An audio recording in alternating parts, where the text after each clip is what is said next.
Hola, hola, hola, no se peleen, buen día, ¿qué tal? ¿Cómo les va? No se peleen, que la vida es corta, no se peleen, estén juntos, estén unidos, estén todos, estén como quieran, estén con nosotros, estén con otros, estén. Buen día a todos, bienvenidos a Sin Galera. Aquí estamos con Juanita, con Sandra, con micrófono nuevo. ¿Se escucha bien? ¿Les gusta más o menos? Agarra así como una onda. ¿Qué estás haciendo, Lili? Este micrófono tan lindo que tiene tanto cuerpo, tanta cuestión. Bueno, señoras y señores, les vamos a contar un poquito, vamos a resumir qué es lo que pasó en la semana, qué es lo que va a pasar en este programa. No olviden que el lunes es el Día del Maestro y si usted tiene un maestro, cualquier tipo de maestro, no solo un maestro con título de la escuela, se celebra ese día, pero bueno, por ahí tiene otro maestro que usted dice, ay, de este me acuerdo por tal cosa, del otro me acuerdo porque no sabía nada, de este me acuerdo por una por una discusión que tuve. Bueno, pueden llamar y participar de la parrillada que habla. No sé si la vieron en Instagram, pero tenemos una parrillada que habla que dice, hola, soy la parrillada de Vía Costa, yo soy el Chinchulín, ¿qué tal? ¿Te gusta? Bueno, una cosa así más o menos dice el Instagram. Con eso vamos a transitar la mañana con todos los audios que nos enviaron durante esta semana nuestros oyentes contándonos anécdotas de docentes y de maestros. Así que Buenas eso fue. tardes, mi Hola. mejor maestra fue la de primer grado y Ajá. segundo grado, Sí, siempre, ¿viste? Sonia Buti. Ajá. Sonia Buti.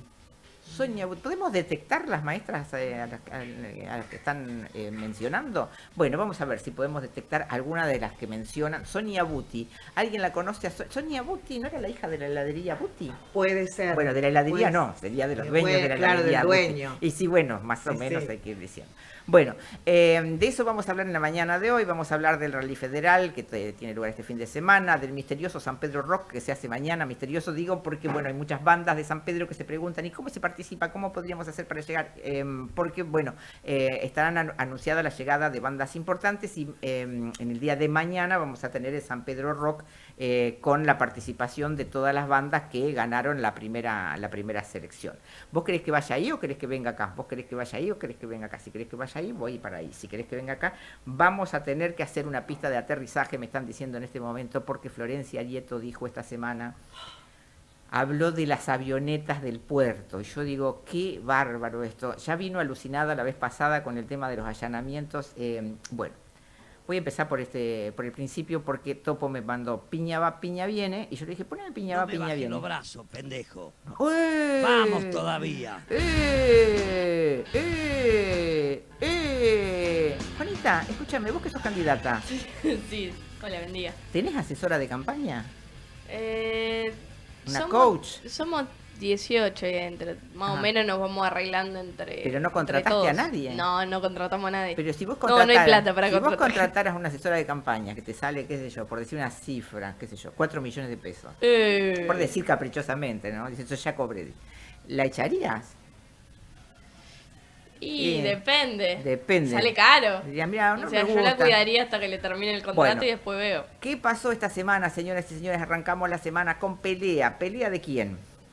¿De quién? Ustedes dicen, ¿más se van a pelear todavía? Empezó el concurso para perder. ¿Vieron lo que les pasó ya a los radicales en el 2021? Lo que les viene pasando en el 2023. Sí.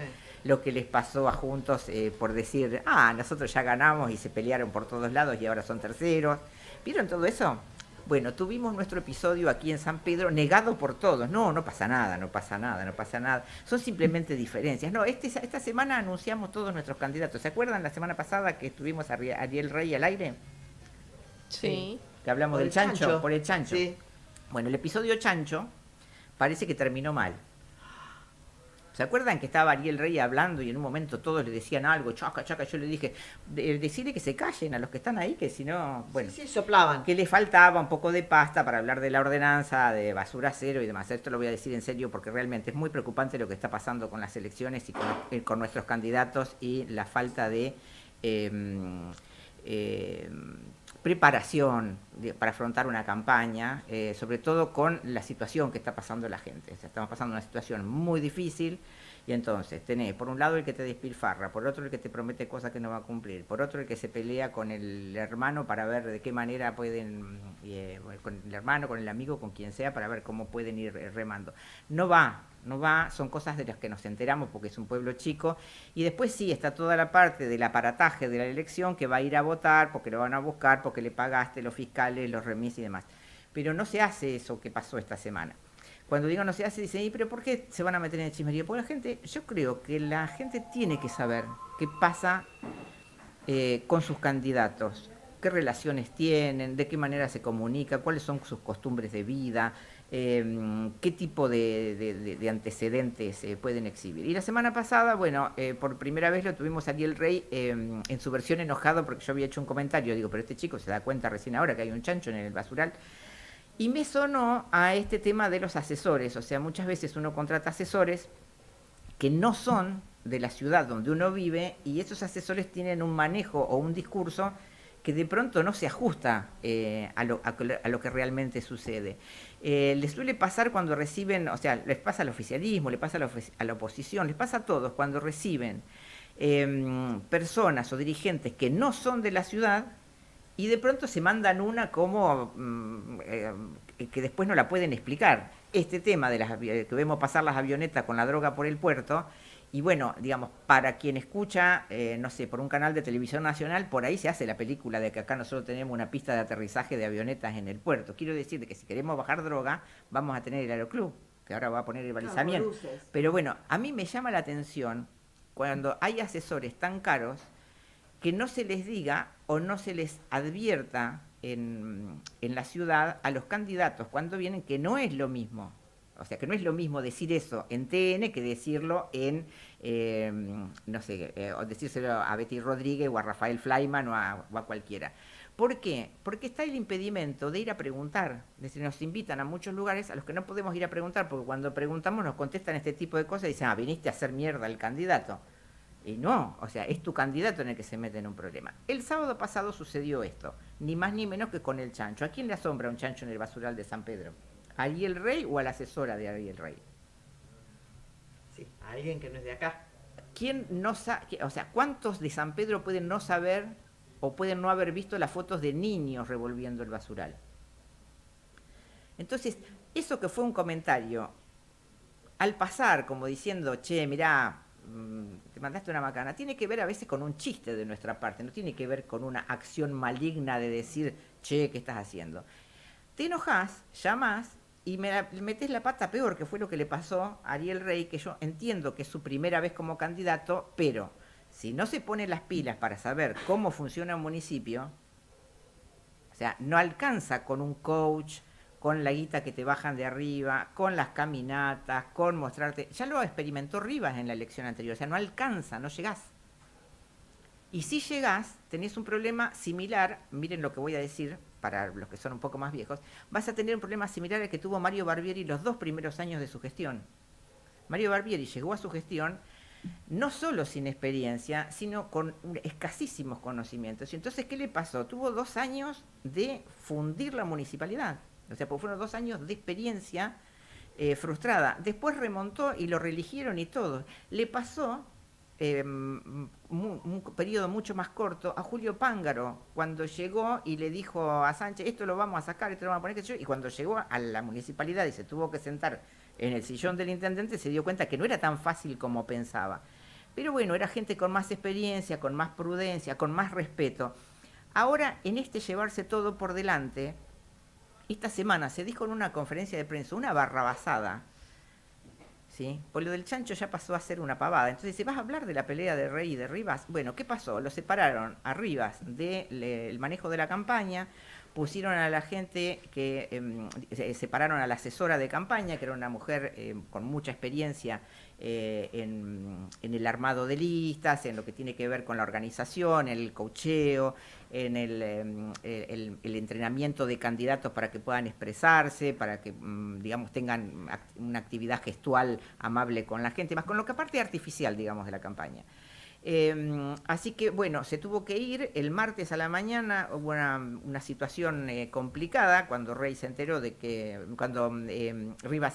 ya no iba a estar, o le anunciaron que ya no iba a estar al frente de la campaña, y no estoy hablando de gusto ni de chimentito porque llamé uno por uno. Lo llamé a Ariel Rey, la llamé a la asesora de Ariel Rey, lo llamé a Rivas, lo llamé a Enzo Gravino, lo llamé a los radicales, lo llamé a Juanito Almada para ver cuánto había de cierto de que habían estado reunidos. El lunes a la noche se reunieron con los radicales Sé que estuvo Paola Basso en la reunión, pero no hay acuerdo con los radicales todavía, o sea, por eso no se pudo hacer el lanzamiento de campaña. Entonces, si no quieren que cuente, cuento. No, pero esto no, pero... Bueno, entonces, ¿qué hicieron? Como tuvieron que suspender el acto de campaña porque se habían peleado, la trajeron a Arieto. ¿Sí? Dice, no, porque mañana viene Florencia Arieto y demás. Mientras tanto, bueno, trataban de disimular esta situación que se había dado y era que los periodistas estábamos preguntando, no solo nosotros, hay otros periodistas que también preguntaban qué era lo que había pasado porque esto circuló como reguero de pólvora. ¿Es comprensible? Y sí, puede ser comprensible, pero a esta altura de la campaña, ¿a ustedes les parece? ¿A ustedes les parece que en una conferencia Florencia Arieto puede decir, vuela la sobretasa de seguridad? Sin que ustedes le adviertan que les vuelan 50 millones de presupuesto de un plumazo. O sea, así como me llamó por el chancho, ¿me llamaría hoy Ariel Rey para explicarme cómo va a ser con 50 palos menos? Para llenar los tanques de los patrulleros que patrullan porque la municipalidad les paga el combustible, o de situaciones, digamos, que hay que afrontar con el tema de seguridad, o las cámaras que tenemos en la calle, lo que se hace con el fondo de seguridad. ¿Sabe Ariel Rey que ese fondo de seguridad contó con la aprobación y el pedido del ex candidato a intendente Juan Almada cuando era concejal? ¿Sabe eso? ¿Sabe que con el fondo de seguridad, con lo que se ejecuta y lo que se recauda, qué es el fondo de seguridad? El fondo de seguridad es una sobretasa que se cobra, que ninguno de nosotros estaría de acuerdo en pagar si, sería como la cooperadora de escuela, por decirlo de alguna manera. Nadie estaría de acuerdo en pagarla si el Estado funcionara como tiene que funcionar, si tuviéramos la seguridad que tenemos que tener. Ahora, largarse a decir esto sin que al menos uno de los candidatos locales le diga, mirá, Florencia, lo que pasa que acá sí la tasa de seguridad la utilizamos para tal cosa, a lo mejor es algo que podemos eliminar dentro de 4 años porque la provincia va a estar tan bien que va a mantener todos los patrulleros, y que nadie diga nada, porque la otra cosa que a uno le llama la atención es que no hay declaraciones de otros candidatos que digan, no, escúchame, pará un cachito, que mirá que si llegás a asumir, vos no podés el primer día decir, esto lo tiro, esto lo otro. No es el primer día. Esto vuela. Bueno, esto es lo que más me llamó la atención y lo que quería advertirles respecto de qué es lo que está pasando con los candidatos. Esta semana tuvimos otro episodio, yo les diría bochornoso y rayano con la corrupción. Ustedes saben que las empresas de limpieza están cartelizadas en la República Argentina y sobre todo en la provincia de Buenos Aires. Son parte del gremio de camioneros, como Covelia, por ejemplo, que es la empresa de los Moyano, aunque van a decir que no y la justicia nunca lo puede demostrar, uno tiene que decirlo. Está Gira, que es de un empresario sureño y que con amplias relaciones y que se reparten la limpieza y la recolección de residuos en distintas ciudades del país, donde se presentan a licitación. Y una tercera que interviene a veces. ¿Qué pasa? En San Pedro, desde el año 1987, ni Juanita había nacido, ni Araceli, ni ninguna de las chicas que están acá. Cuando todavía San Pedro llevaba los residuos, vos los ponías en la puerta de tu casa, pasaba un tractorcito con un acoplado y se llevaba, vos tirabas tu cajoncito, tu latita, lo que fuese con los residuos, empieza la recolección de residuos porque se privatiza. Se llama licitación, se presentan 3 compañías, gana Ashira. Desde 1987, nosotros tenemos la misma empresa de recolección de residuos, que hace muy bien su trabajo, que hará sus inversiones y demás, pero que cada vez que nosotros vamos a llamar a licitación, dice, ¿cómo que llamaste a licitación? Si llamaste a licitación, yo no me presento, que se presente otro. El otro no quiere después agarrar y se declara desierta. Y así venimos desde el año 1987. Este es el tema que tiene que ver con la recolección de residuos, con el basural, con cómo pagamos la recolección de residuos. ¿Saben cuánto nos cuesta la recolección de residuos en promedio por mes? 50 millones de pesos. Bueno, digo, porque por un lado dicen, volemos la sobretasa de seguridad, 50 palos, por otro tenemos 50 palos para... ¿Saben cuánta gente paga la tasa de alumbrado, barrido y limpieza? ¿Ustedes tienen idea? Bueno, pero lo más bochornoso de esto es que así, sin más ni más, en el Ejecutivo te contestan siempre, vamos a llamar a licitación, y le van prorrogando el contrato sin posibilidades de modificación con el aval del Consejo Deliberante, cual si fuese una escribanía. Depende quién está en el gobierno, pero ya pasaron peronistas, radicales, juntos, PRO, ya pasaron todo. Y siempre es Ashira, ¿no les llama la atención a ustedes? Bueno, esta semana los trabajadores de Ashira no habían cobrado su sueldo. Ashira le mandó una notificación al Ministerio de Trabajo y a la municipalidad que al principio querían negar. Así que, así como hicimos con Rey y Rivas, empezamos a llamar uno por uno. Cuando llamamos al secretario de Economía nos dijo, sí, pero recuerden que nosotros estamos atrasados, pero recuerden que nosotros le habíamos pagado toda la deuda del 2022 que dejaron Ramón y Rodríguez. Bueno, era bastante tarde a la noche, ya sabíamos que iba a haber paro, que Ashira anunció que sacaba a la mitad de su personal. Estamos hablando de más de 70 personas que trabajan ahí. Y nada, o sea, resulta que todos pedían silencio, no se digan nada, no digan nada, no digan nada. Bueno, a la noche llamó Fabián Rodríguez, el ex secretario de Economía, para aclararnos que ellos no habían dejado ninguna deuda, que solamente habían, seguían la cadena de pagos que tiene una demora de 60 días. O sea, dice, a lo sumo, como nosotros nos fuimos en marzo, habremos dejado los últimos 2 meses que se tienen que pagar, pero no los pagaron. Claro, se acumuló tanta deuda, 217 millones de pesos, con reajustes que va poniendo Ashira por la inflación, con el 113%, si no te despedimos todos los empleados y la culpa va a ser tuya, ¿qué hubo que hacer? Salir a buscar plata por todos lados para poder arreglar la de Ashira. ¿Qué se arregló en esa reunión? Y nosotros no vamos a saber nunca qué se arregló en esa reunión, ni se los vamos a poder contar a ustedes, los oyentes, o los votantes, o los ciudadanos. ¿Cómo se arregló ese entuerto? Y la verdad es que no sabemos. De alguna manera lo vamos a ver reflejado en las cuentas públicas, pero lo que ustedes tienen que saber es que el próximo que asuma la intendencia tiene que llamar a licitación. Tiene que llamar a licitación, tiene que haber un concurso y una licitación para que la mejor empresa, la que haga la mejor propuesta, la que nos cobre más barato, y se siguen cartelizadas, habrá que pensar si no son las personas que ahora lograron hacer un galpón de reciclaje y todo demás, las que quieran prestar ese servicio. Porque antes era un servicio que prestaba la municipalidad. ¿Era más roñoso? Y sí, era más roñoso. Pero nosotros podríamos hacer algo más roñoso que el basural. El próximo candidato nos tiene que decir si el señor que compró las 16 hectáreas para hacer el reciclaje de basura, la deposición final de residuos, juntando residuos de distintos lugares de la ruta para que sea rentable, ¿las va a poder usar o no las va a poder usar? O hay que darle otra localización para que lo haga. El próximo candidato nos tiene que decir todas esas cosas. Nos tiene que decir de cuánto es el presupuesto, cuánto le va a asignar a salud. ¿Sabe el próximo candidato, sabe el que asume cuántas personas se atienden por día en el hospital hoy, después de haberse hecho cargo de la cápita del PAMI? Ustedes imaginen que todas estas preguntas nosotros se las hiciéramos a los candidatos. Imaginen eso, que te dicen, ¿por qué no hay debate? ¿Por qué no salen los candidatos? Porque el candidato en este momento está solamente diciendo, quédense tranquilos que nosotros esto lo vamos a solucionar, lo otro lo vamos a solucionar, y encima les viene gente de afuera a decir que acá pasan las avionetas con droga, que aterrizan en el... O sea, es de una ignorancia asombrosa.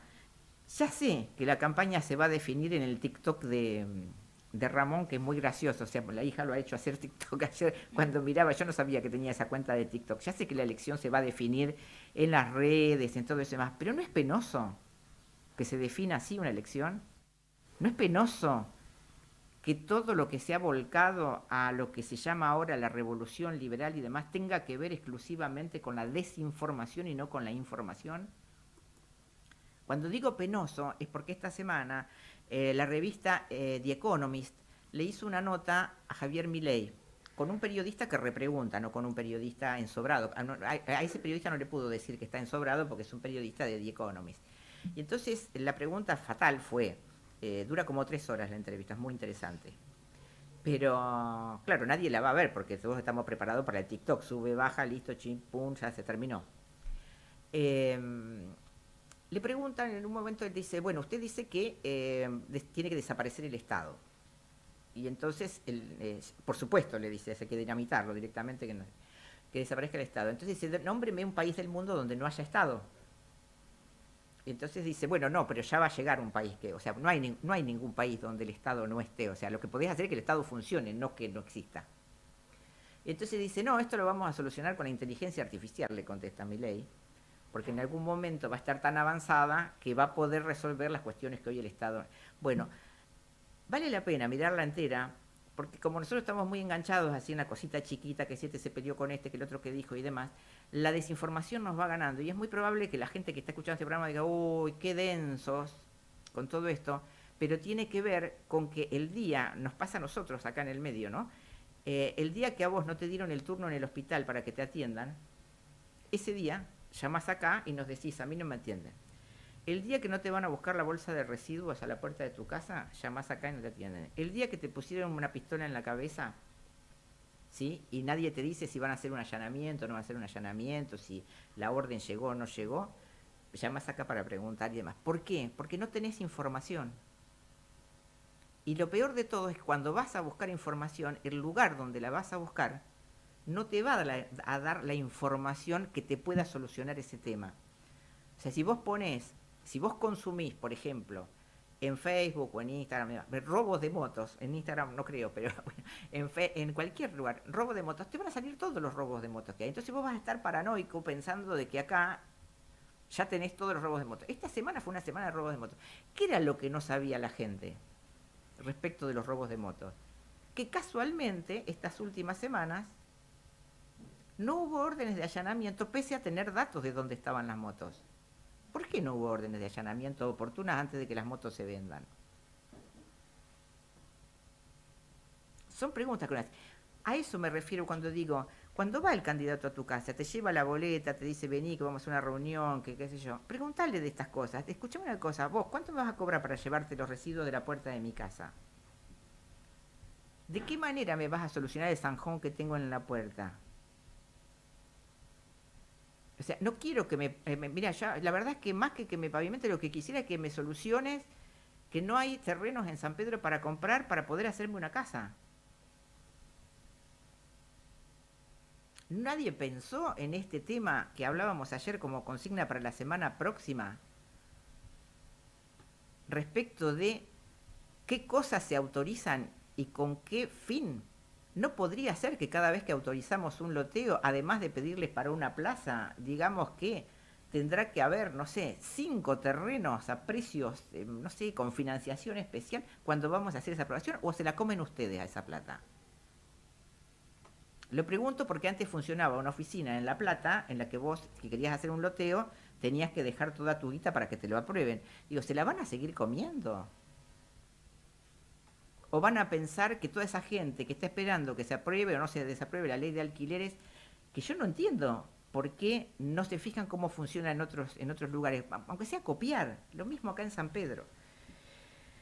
Bueno, quiero hacer una aclaración porque, bueno, ya me la hizo Rafael Fleiman hace un ratito, que sí, que la última vez que se llamó a una licitación se iba a presentar otra empresa y obviamente, o sea, ustedes saben cómo es la conducta, digamos, de esta gente, que son así como le fueron a romper todo a Rey ahí a la puerta de cosas, dicen, vos no trabajás, te dicen, vos no te presentás, vos no te presentás. Es como más o menos la liga esta de compradores de cosas que se rematan, que ¿se acuerdan que se paraban en la puerta de una pistola en la cabeza? ¿Y qué venís a comprar, Juanita, vos? Claro. Ah, no, vení para acá que te voy a invitar a un cafecito, y te llevaban con una pistola 4 o 5 cuadras, y vos decías, no, yo no voy a comprar nada, Bueno, las licitaciones, claro, pasa lo mismo. Así que bueno, quiero decirles que esta precariedad con la que estamos contando, le quiero decir además algo, porque sé que se afectan mucho. La semana pasada también yo hacía referencia a algunos comentarios que hacen algunas personas que piensan que con la campaña se les va la vida. La vida no se va con la campaña, después la vida sigue y nosotros nos vamos a seguir encontrando, con lo cual uno no traba una cuestión personal ni con este, ni con el otro, simplemente uno dice, mira, la verdad que todas estas cosas pasaron ya en San Pedro, o sea, no las viniste a encontrar. Vos te estás encontrando con este panorama. Y yo quiero saber, vos, ¿qué vas a hacer con la cooperativa? Ah, nosotros con la cooperativa la vamos a mandar a la mierda. ¿Cómo que la vas a mandar a la mierda? ¿Qué es la que te da la luz? O sea, tenés que tener un plan para decir, voy a terminar con esta situación. Si te preguntamos nosotros, ¿cuánto se recaudó en el Fondo de Obras Públicas? Y vos no lo sabés y no podés ser intendente. Aunque sea uno de de los miembros de tu lista, lo tiene que saber. Uno. Tenés que saber de cuánto es el presupuesto que vas a manejar. No te alcanza con decir a mí me fue bien en otro lado. Fue penoso lo que pasó esta semana. Absolutamente penoso.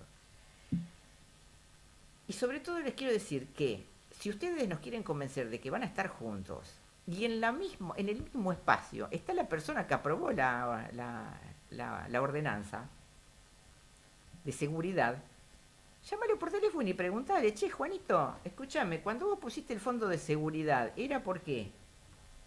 ¿No les parece que es una falta de respeto entre ustedes? O sea, si así se respetan entre ustedes, ¿nosotros podemos creer que nos van a respetar a nosotros? Yo sinceramente no lo entiendo. No lo entiendo, no lo voy a entender, pero tampoco lo voy a dejar de decir. Señoras y señores, este programa se llama Sin Galera. Piña va, piña viene, la muchachada se entretiene, pero los que pagamos somos nosotros. Y no alcanza, Sergio. No te alcanza, que ahora te diste cuenta que hay pymes, que estamos todos, que tienen empleados en negro, que hay que blanquearlos, que nos va a perdonar las cargas sociales y demás. ¿Sabes por qué? Porque a vos, Sergio, es mejor no deberte nada. Es mejor no deberte nada. A vos, Sergio, mejor no deberte nada. A vos, Mauricio, mejor no deberte nada. A vos, Cristina, mejor no deberte nada. A vos, Fernando de la Rúa, mejor no deberte nada. A vos, a todos, mejor no deberles nada. Porque ustedes no hay que deberles nada, porque nos cobran muy caro. No en plata, en vida, en energía, en esperanza. No tengo ganas de deberte plata y que encima me la des a préstamo. No quiero que me digas más, anda a buscar las 400 lucas que te tocan. ¿Sabes por qué? Primero, porque son mías. Y segundo, porque no te quiero deber nada. Cada vez que te digan que te están dando un derecho, preguntá cuánto te lo van a cobrar. Preguntá bien, ¿cuánto te van a cobrar ese derecho que te dicen que te dieron? Porque lo caro que a vos te sale pagarle todos los derechos que tenés, lo vas a poder medir dentro de una década. Si por casualidad nosotros llegamos a ir hacia adelante y se da este fenómeno económico que se prevé para este ciclo que viene ahora, con grandes cosechas, con esto, con otro, con entrada de mucha guita, sensacional. Ahora, después, cada vez que te digan que te van a dar un derecho, sobre todo si tiene que ver con la educación, preguntale cuánto te lo van a cobrar. Y a la vuelta, agarrás y le preguntás a tu hijo, este derecho que se lo debes a Sergio, este que se lo debes a Axel, este que se lo debes a María Eugenia Vidal, este otro que se... ¿Sabes qué? Te lo pagó papá.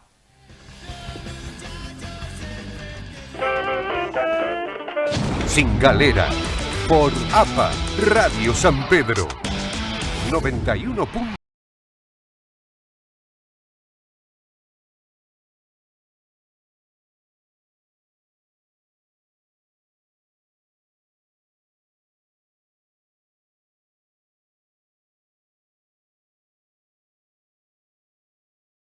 Siempre espero la aprobación de él. O sea, si Está lo que muy dije bien. está bien, él me manda un aplauso. Y si no, me manda una cara de... Bueno, Juanita, Decime. querida, contame, ¿qué son? ¿De la Casa de Papel ustedes? Los De, chicos que van de a- los chicos que participan. Claro, bueno, Juanita va a elecciones, es candidata a intendenta en tu escuela. ¿Cómo es ese tema? La cosa es así. En realidad es un simulacro de elecciones para que los chicos aprendan cómo se vota, los que están recién arrancando a votar, que son los de cuarto, y también el cómo funciona hacer una campaña política, las propuestas, que esto, que lo otro.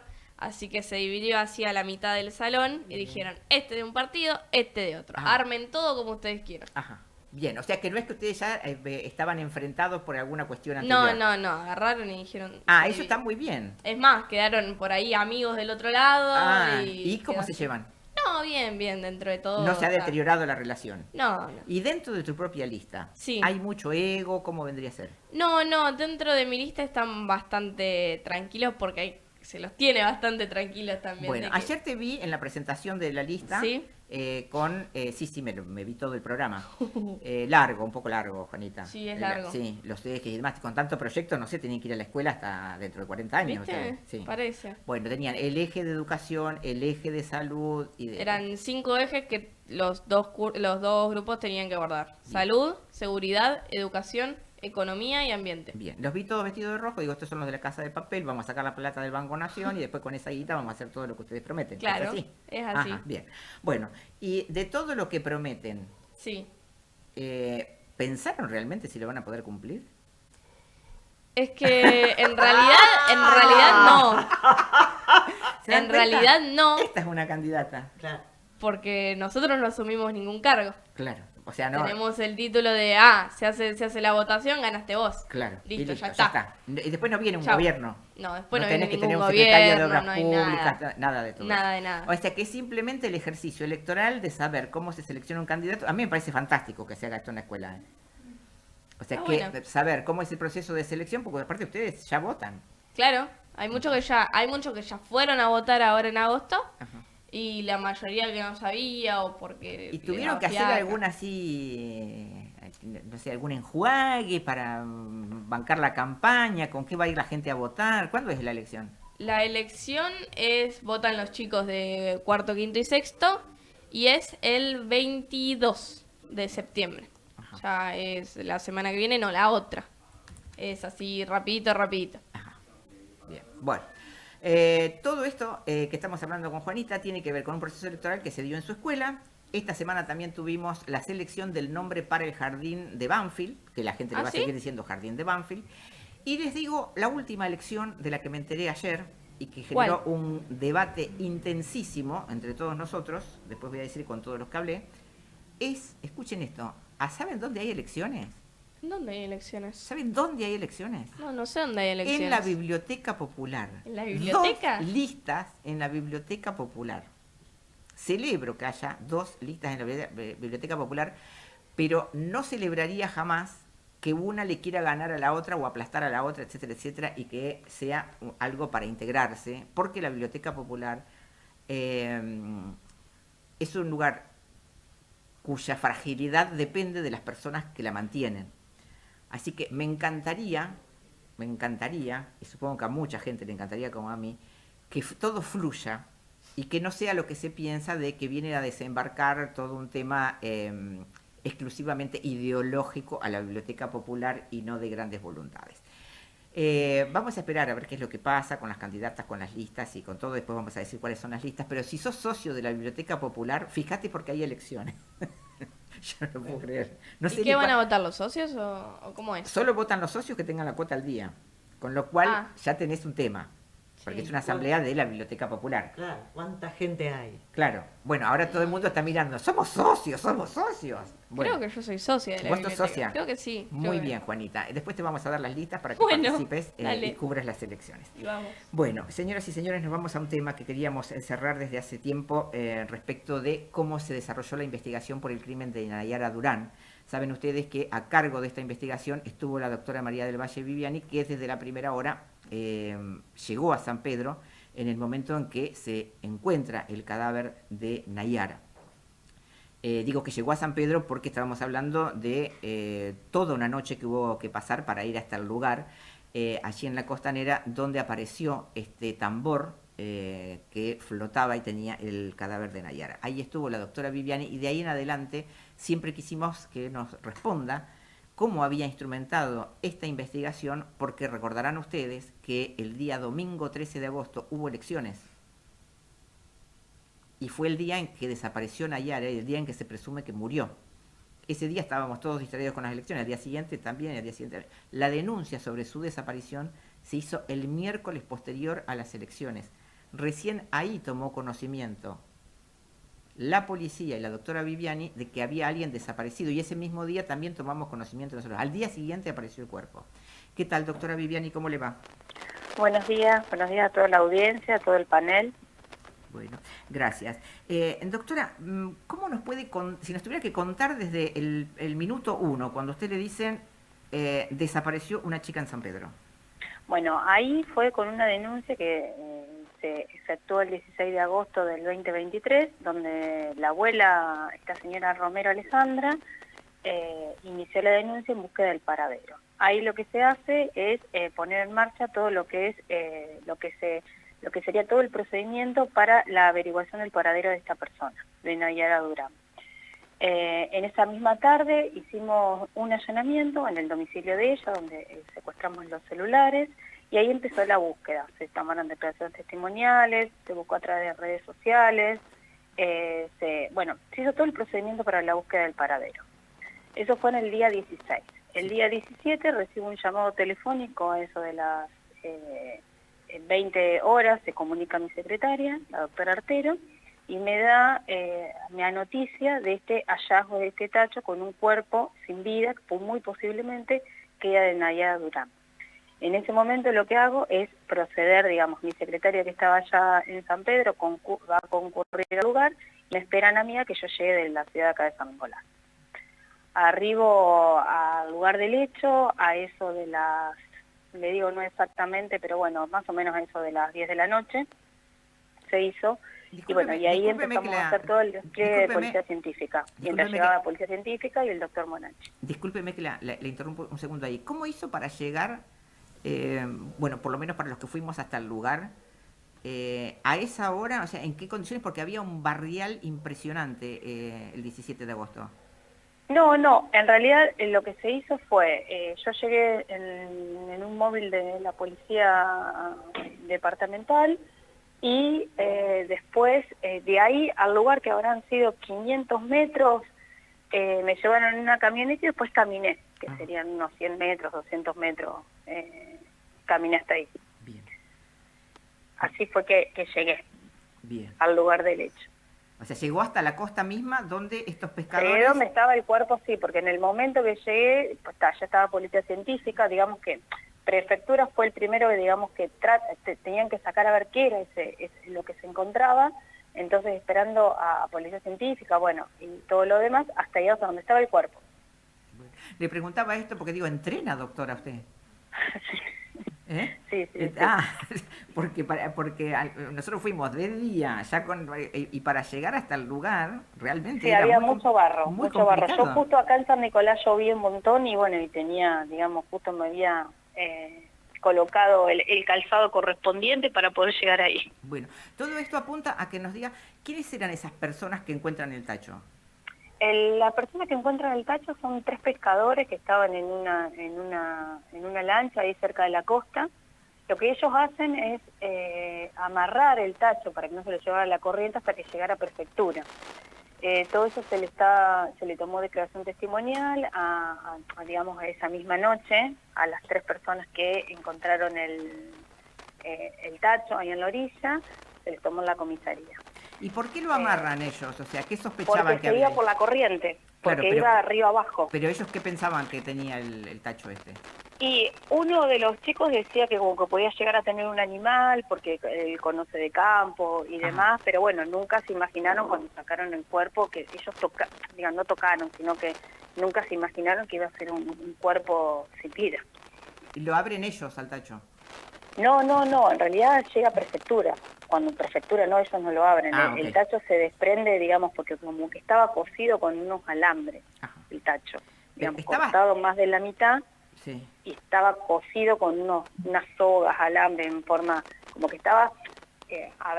eso también lo va a determinar una pericia que vamos a hacer con un personal especializado, a ver si fue soldado ahí recientemente, si era un experto el que realizaba el corte del tacho, para determinar otros detalles.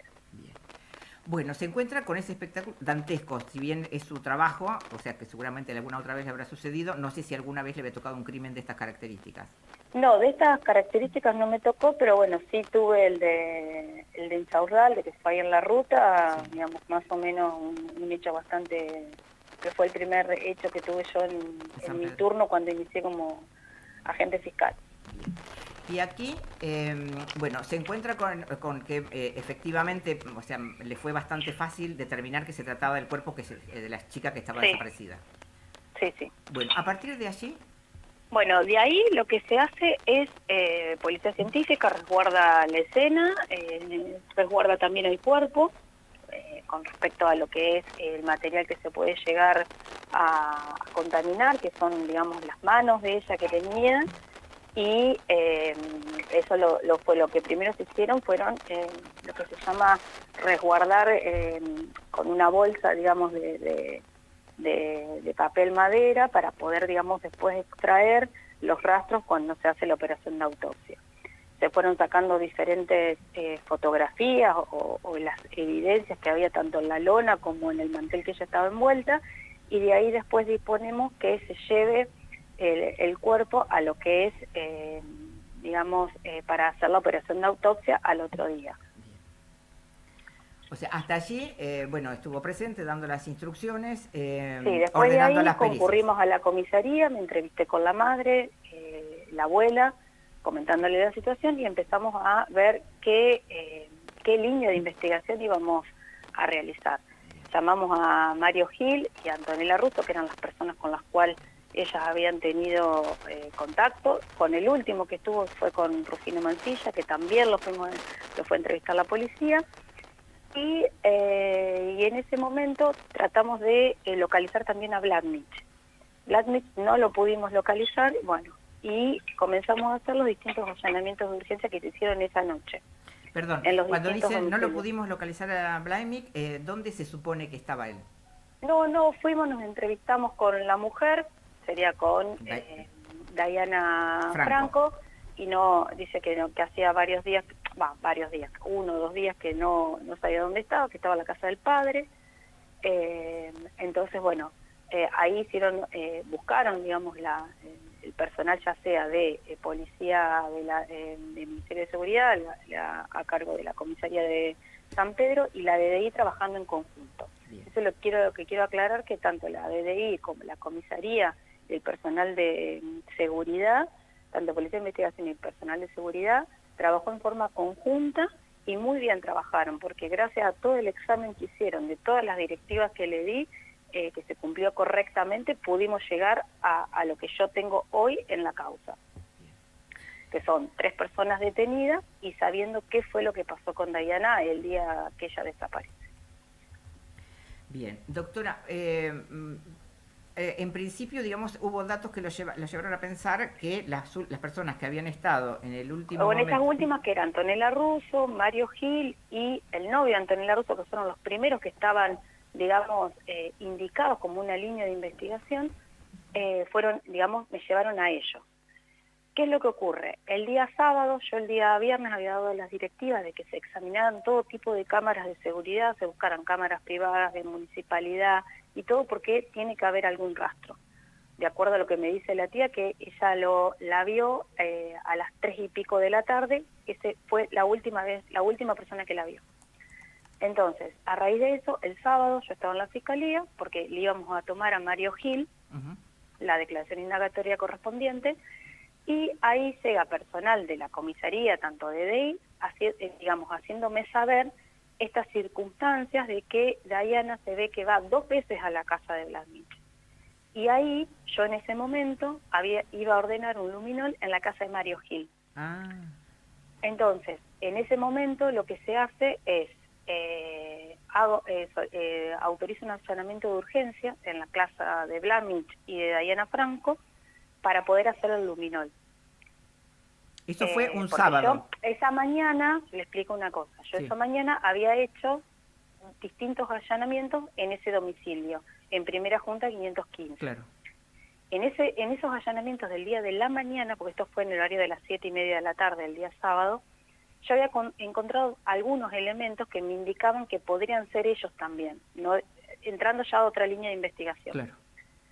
Entonces lo que hago, los dejo aprendidos, tanto a Diana Franco y a Francisco Bladnich. Cuando hago la prueba del luminol, digamos, en el domicilio donde ellos vivían, ahí de Primera Junta, me da positivo. Entonces ahí lo que hago es descartar la anterior línea de investigación, que era con respecto a Mario Gil, Antonella Russo y Cáceres, y me quedo con la línea actual de investigación. Bien. Ahora, eso fue el giro que se dio en la investigación, claro, con el luminol positivo en esa casa. O sea, en ese sábado, que fue el sábado posterior 19. Al asesinato, se dio el giro total de todas las pistas que tenían, pero bueno, porque el celular de Nayara había quedado en la casa donde había estado por última vez. Claro, Claro, pero el giro de la investigación se da por las cámaras de seguridad. Claro. Porque a todo esto se había analizado varias horas y en ningún momento sale en Nayara del domicilio de Blamich. Claro. Entonces, ahí yo en ese momento, en vez de hacer aluminor en la casa de Mario Gil y en el auto y en la camioneta, la Ford 100 de Cáceres, lo hago en el domicilio de Primera Junta 515. Bien. Cuando uno ve el domicilio de Primera Junta, se da cuenta, digamos, que tiene dos accesos. Una entrada principal a lo que es una casa tradicional del barrio 25 de Mayo acá, y tiene un lateral donde se ingresa hacia un galponcito y un pequeño departamento. Bueno, yo le explico cómo es eso. A ver. Porque yo lo que tenía lugar de hallazgo y no lugar del hecho. Ahí ya fue teniendo un indicio de que había un lugar del hecho, que era ese domicilio de Primera Junta en el departamento de atrás, que es una construcción. Sí. ¿Por qué ya lo descarté, descarto que haya otro lugar del hecho y apunto ahí? Porque en el domicilio de Primera Junta, cuando yo la dejo aprendida a la hermana Camila Franco, sí. Camila Franco me determina, cuando yo le imputo el hecho de esa tercera persona que colaboró en la muerte de Nayara, ahí Camila Franco me cuenta qué fue lo que pasó ese domingo. ¿Qué fue lo que pasó? Que ella estaba a las 3:30, cuento así en general para sí. no que sea tan extenso. Sí. Pero ella estaba ahí a las 3:30, Dayana había ido en su momento, entonces ella estaba esperando que el papá de sus hijos los retirara de ese domicilio, pero ella vivía adelante, ella nunca vivía atrás. Ajá. Entonces ahí ya, más el luminol, ya descarté que el lugar, tenía el lugar del hecho, que es el domicilio de atrás, sí. donde vivía la hermana y Blamich. Bien. Y ella ya tenía, que eso lo dejó en la declaración, pues yo tomé un 308 quinto párrafo. No le hice una imputación formal, pero sí una informativa. Sí. Imputé el hecho, pero ella tenía derecho a defenderse también. Entonces me dio esos detalles. Sí. Ella ya tenía planeado mudarse de ese domicilio por todos los conflictos que venían suscitándose entre Nayara y Blamich. Entonces, ella ya tenía predestinado. Ese día ella se fue habrá sido como eso de las 3:30, cuando vino el papá del nene, la pasó a buscar una amiga. Y ahí fue todo el día, ella volvió recién de nochecita a la casa. No sé si aproximadamente como a las 9 de la noche. Entonces ahí yo ya pude determinar que el lugar del hecho fue ese domicilio de atrás, esa construcción. Bien. Porque, ¿Y descarta usted, perdóneme, respecto de la presencia de ella, porque se detectan 2 veces que ingresan a Nayara? Claro, ella la ve la primera vez y llama a la policía, porque para que evitar el tema del conflicto, pues ya tenía el perímetro. Ah, o sea, ¿hubo un llamado a la policía ese día? Sí, pero después ella le dijo, no vengan porque ella se fue, pero estén atentos. Eso fue lo que pasó. Ah. Bueno, el tema es que en ese domicilio de atrás, donde vivía Dayana y Francisco Blamich, ahí ese domicilio, ahí me dio el luminol positivo, sumado a la informativa que yo le tomé a la hermana. La pericia del luminol me dio positivo. Después hice otro test ahí, que es el test de Assessment, que dice que en la pileta de la parte de la resina se tomó de una mesada, donde se detecta rastros de mancha, rastros de sangre, como que se ha lavado algo. Y el desagüe, y ese también me dio positivo. Me dio positivo en la pileta de la mesada.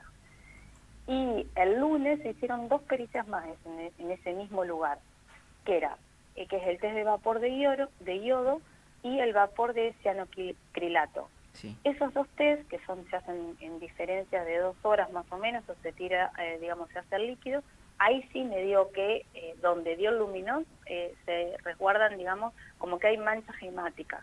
Esos 2 me dieron positivo. Y el vapor de cianocrilato, que se hace después del vapor de yodo, ese también lo que hace es, resaltar los rastros que estaban en el anterior. Es decir, que quedó absolutamente certificado que se trata de restos de sangre, no de ADN, no pudiendo determinar. No podemos determinar, se levantó, hubo una huella, hay que ver si se pudo levantar y si hubo restos que se pueda determinar.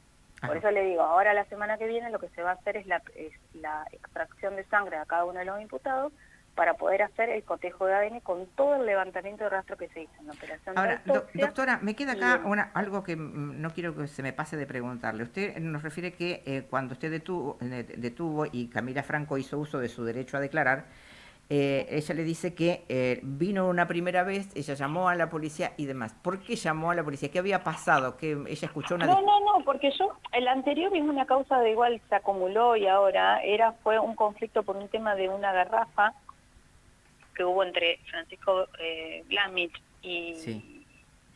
y bueno, Dayara y Nayara, hicieron y se fijó un perímetro, había un perímetro que ella estaba notificado y todo. Ajá.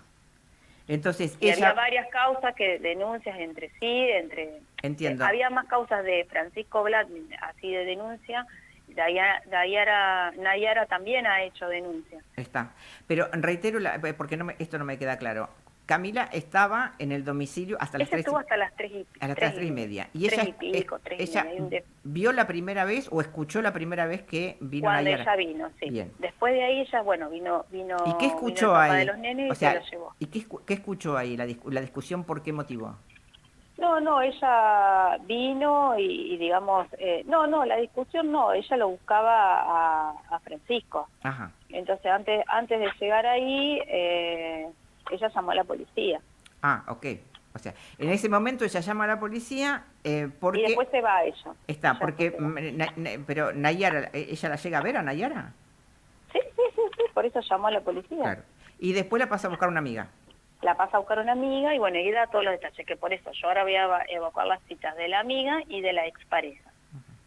Doctora, ¿y usted cree posible que, digamos, no se escuche algo que pueda pasar entre una casa entre una parte de la casa y la otra?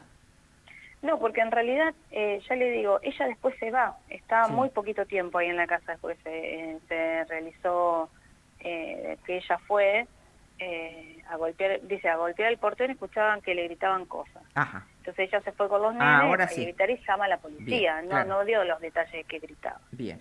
Y después de eso, bueno... Ella se fue, ¿no? Sí, no Ya se le sabe digo. por qué motivo Nayara vuelve a la casa. Sí, eso ella no lo puede determinar, no sabe en realidad que ella volvió, pues ella después se fue, la fue a buscar a la amiga y Claro. se fue. Bien. ¿Y usted qué piensa? ¿Que por qué volvió Nayara más tarde? Y la verdad que eso todavía no lo tengo determinado por qué volvió. Ajá. Pero bueno, las dos veces que se ve en la asignación clarito que es ella. Bien. Y ella llega a la casa y por lo que se supone después de la Ahí yo autopsia... analicé todas las cámaras de seguridad transversales que pueden ser que hayan salido de distintos lugares, porque Sí. también puede haber salido por otro lado, y no hay ningún rastro. No hay ningún rastro. ¿Cómo cree usted? Tenía varias hipótesis respecto de cómo murió Nayara. Mire, yo lo que le puedo decir ahora por el momento, ella tiene 7 puñaladas, Sí. 7 heridas. Con el informe de autopsia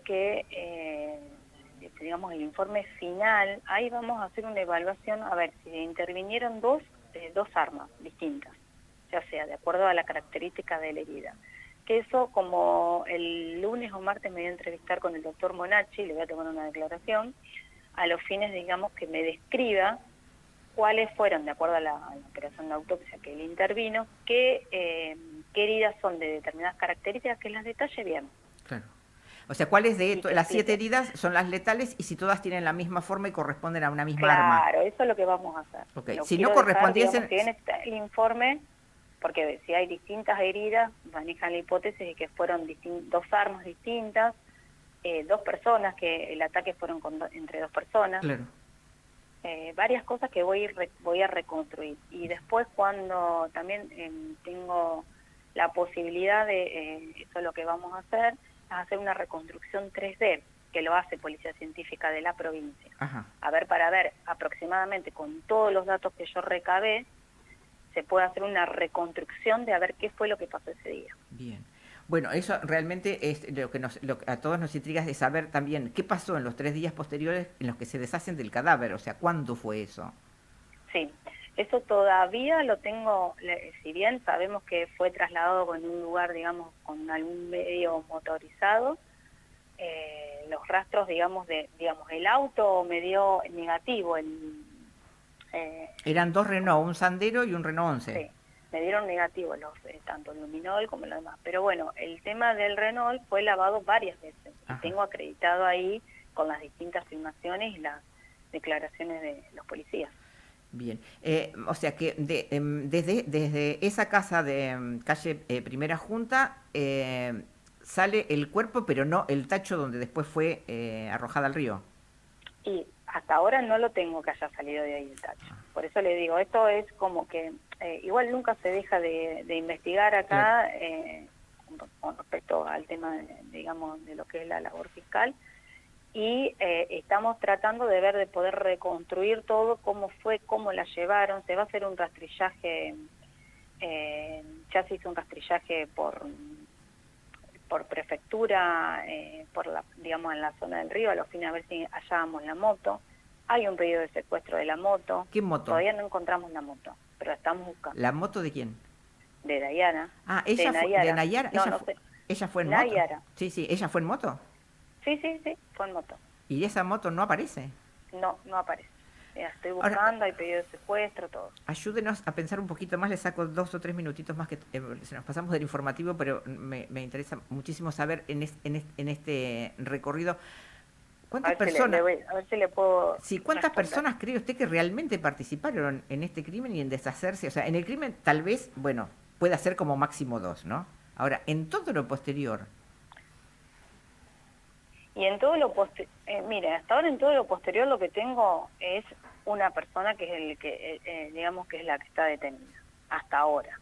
Eso Sí. no quiere decir que con el correr de los días puedan llegar a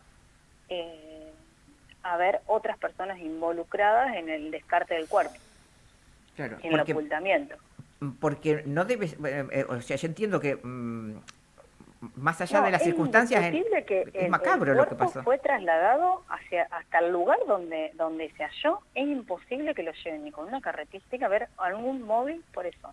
Lo que yo puse es un automóvil o algún medio que lo pueda trasladar con esas características, con un cuerpo muerto, todo envuelto, más el tacho. Puede ser que lo hayan llevado para un domicilio y después el tacho, ahí llevan el tacho y trasladan todos juntos hacia el lugar del hecho. Pero bueno, todavía tengo que reconstruir, digamos, a ver si podemos llegar a ver toda esa secuencia.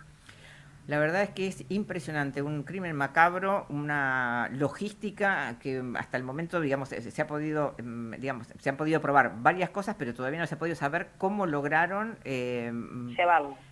No, y aparte pasaron 4 días, casi. Sí. ¿Se sabe qué recorrido hizo ese tacho? ¿Desde dónde hasta dónde flotó o no? No, tenemos más o menos de donde se encontró. No, porque en realidad ya cuando lo llevan los pescadores, ahí lo amarran, y es en la zona donde se encontró. Claro. Ellos veían como que ellos venían, digamos, para ir bajando, y lo ven a unos metros.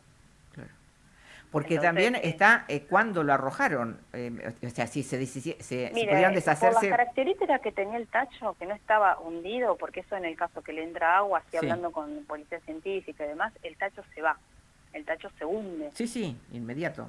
Yo estimo que no hacía mucho que lo habían tirado. Le explico por qué, porque el tacho si no se hubiese hundido, y no estaba hundido, estaba ahí. Porque había una versión que decía que el tacho estaba herméticamente soldado. Esto no es así. No. O sea, que le podría haber entrado agua. O sea, quiere decir que hay alguien que convivió con el cadáver 3 días antes de arrojarlo. Así es. Pero bueno, eso impresionante. es tema de investigación y Sí, ya es lo impresionante. lo vamos a averiguar. La Fiscalía estaba trabajando constantemente y estoy tratando de que todo se pueda reconstruir como corresponde y llegar a la verdad. Doctora, hay algo que antes de cerrar quiero que nos lo aclare, porque ha generado también un debate social importante respecto de por qué nosotros no titulábamos femicidio y demás, y en realidad no lo podíamos caratular femicidio porque no había elementos, digamos, para que así fuese, porque pueden haber participado ambos de la... usted sigue manteniendo la carátula de homicidio agravado. No, es así, yo le explico.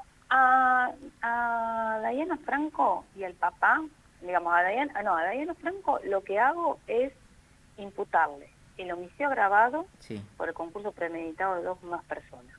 Por ello la figura del femicidio no va, digamos, no se le puede aplicar. ¿Cuál sería Hablame. perdón, la parte que usted atribuye a que haya sido premeditado?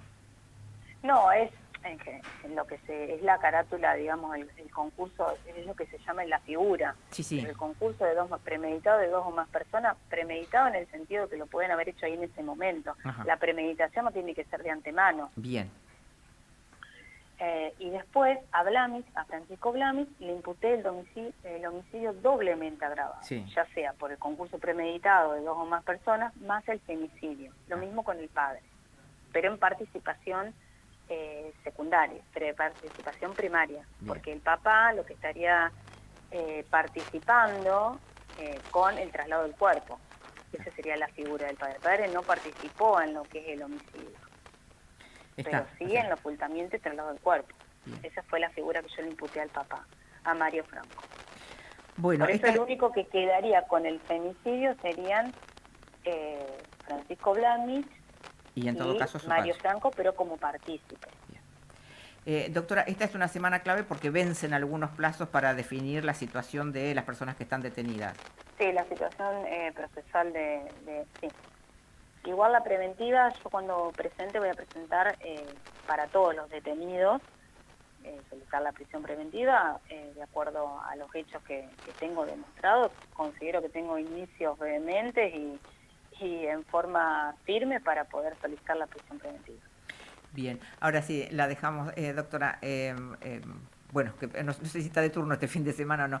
No estoy de turno. ¿Qué le pasa a usted cuando, con el tema de las marchas, cuando te dicen que se haga justicia? Porque pocas veces hemos visto una resolución o sea, desde el momento en que se encuentra el cadáver hasta que toman las primeras medidas, prácticamente se podría decir que está resuelto. ¿Qué es lo que pasa que se sigue con el reclamo de justicia por Nayara? No, en realidad, la verdad no sé cuál es digamos, el por qué reclaman justicia. Ellos, para mí, la finalidad de las marchas y a considerar de lo de la Fiscalía, porque la Fiscalía nunca dejó de trabajar, pero esto es un proceso que se hace lo más rápido que se pueda, de acuerdo a lo que demandan las pericias. Sé que hay personas detenidas. Lo que demanda el familiar justicia es que se descubra la verdad y Claro. se llegue al juicio. Sí, sí. Esa sería para mí la finalidad de las marchas y que no se olvide el nombre de Nayara Durán y lo que pasó. Para mí ese es el sentido de las marchas. Para mí es bastante justo que el familiar o la gente que amiga o familiares o las organizaciones hagan las marchas que crean necesario, porque es una forma de mantener el nombre de ella y que se haga justicia. Para mí la finalidad es esa, hacer justicia en que llegara una condena de los posibles responsables, que es lo que está trabajando la Fiscalía. Bien, doctora, muchísimas gracias por su tiempo.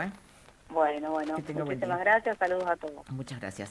La doctora María del Valle Viviani, titular de la Fiscalía número 7, bueno, como les decía, desde el primer momento, desde el hallazgo, desde la denuncia de la desaparición al hallazgo del cadáver pasó un día, un poquito menos de un día.